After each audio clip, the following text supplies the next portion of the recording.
लेकिन हम पूरी ट्रांसमिशन में महीने से ज़्यादा हो गया हम बात करते रहे कि भाई हॉर्सेस फॉर कोर्सेस, जो बंदा जिसको जो आता है वो काम करे।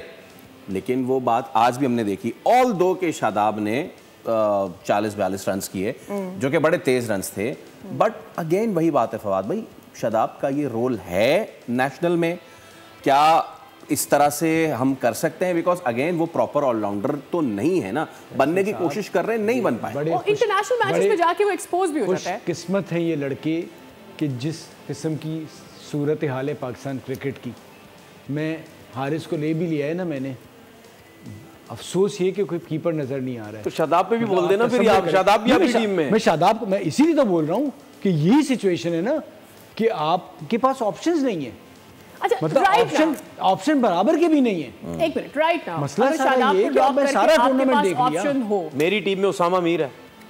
नहीं, बट मैं तो उसको बैटिंग दोनों एक जैसे ही हैं। देखिए मैंने शादाब जैसे है, मेरी टीम में शादाब भी नहीं है, जैसे उससे फील्डर शादाब अच्छा है, बैटर अच्छा है, इसलिए मैंने देखिए मेरी टीम में शादाब भी नहीं है, खुशदिल शाह भी नहीं है, क्योंकि पाकिस्तान के कुछ 7-8 लड़के हैं जो बिल्कुल मेरी नजर में एवरेज क्रिकेटर हैं, वो सिर्फ डोमेस्टिक लेवल के प्लेयर्स हैं। ये शादाब हो गया, खुशदिल हो गया, इफ्तिखार हो गया, remember the name Asif Ali, ठीक है, ये सब जितने भी हैं ना, ये सब ये डोमेस्टिक के प्लेयर हैं, ये इंटरनेशनल प्लेयर्स नहीं है, इसलिए ये दोनों मेरी टीम में नहीं है। हालांकि सब कह रहे हैं खुशदिल शाह क्या बॉलर मिल गया, मेरा मुद्दा ये था कि हमें इस वक्त पूरी दुनिया में आप सारी टीम्स को एग्जामिन कर लें, उनके पास प्रॉपर ऑलराउंडर्स हैं जो कि तीनों रोल्स बड़ा जबरदस्त करते हैं। और 5वें नंबर पर तो फैसले दे हैव मैच फिनिशर्स। देखिए मेरी बात, मेरी टीम में इंटरनेशनल लेवल के तो हमारे पास है ही नहीं लड़के। देखिए मेरी बात सुने, ऑलराउंडर्स किस तरह आते हैं टीम के अंदर?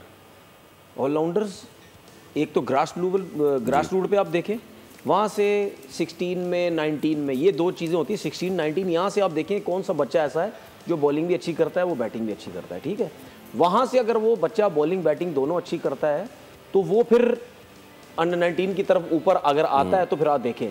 अच्छा, ये जो ग्रास रूट लेवल होता है ना, इसमें सबसे मेन चीज़ पता क्या होती है? इन छोटे बच्चों के साथ जो इनके कोचेस लगे हुए होते हैं ना, वो देखते हैं इनको कि यार ये बच्चा देखो बैटिंग भी अच्छी करता है, बॉलिंग भी अच्छा करता है, वो फिर उसी तरीके से उसको तैयार करता है, उसको बिल्ड करता है कि यार बेटा तुम बैटिंग भी अच्छी करते हो, तुम बॉलिंग भी अच्छी करते हो। कोचिंग और फिर उस कोच का ये मैं जो बात कर रहा हूँ ना, ये ग्रास रूट लेवल की, ये मैं पाकिस्तान के हिसाब से बात ही नहीं कर रहा। यहाँ तो कोई सिस्टम विस्टम ही नहीं है ना, यहाँ सिर्फ अपना बंदा लेके आ, अपना कोच लगा, ये बस ये है, ठीक। सही।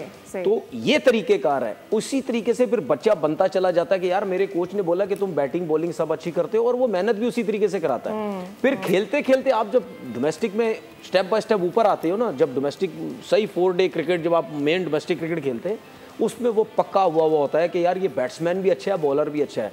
तो भाई हम क्यों बोलते हैं बार बार कि डोमेस्टिक क्रिकेट में जाके देखो, आपके पास ऑलराउंडर्स हैं, अगर कोई नजर आते हैं देखो, ठीक है, वहां से। और ऐसा कभी नहीं होता कि पाकिस्तान टीम के अंदर आके हम कप्तान तैयार करते हैं, पाकिस्तान टीम के अंदर आके हम पाकिस्तान टीम का कोच तैयार करते हैं, ठीक है, सारे तैयार करते हैं पाकिस्तान टीम में आके। ऐसा नहीं होता भाई, तैयार हुए हुए लड़के आते हैं। रोहित शर्मा की बात याद रखे और इन सबको बताएं, इनमें तो अकल समझ तो है नहीं बिल्कुल भी। उसने क्या बोला है? उसने बोला भाई इंडियन टीम जो है ना, वो सीखने की जगह नहीं है जी, परफॉर्म करने की जगह है। यहाँ आते हैं, परफॉर्म करो, सीखने सिखाने का सिस्टम नीचे है। बिल्कुल ठीक है, ओके। सब्सक्राइब करें और बेल दबाएं ताकि कोई खबर रह न जाए।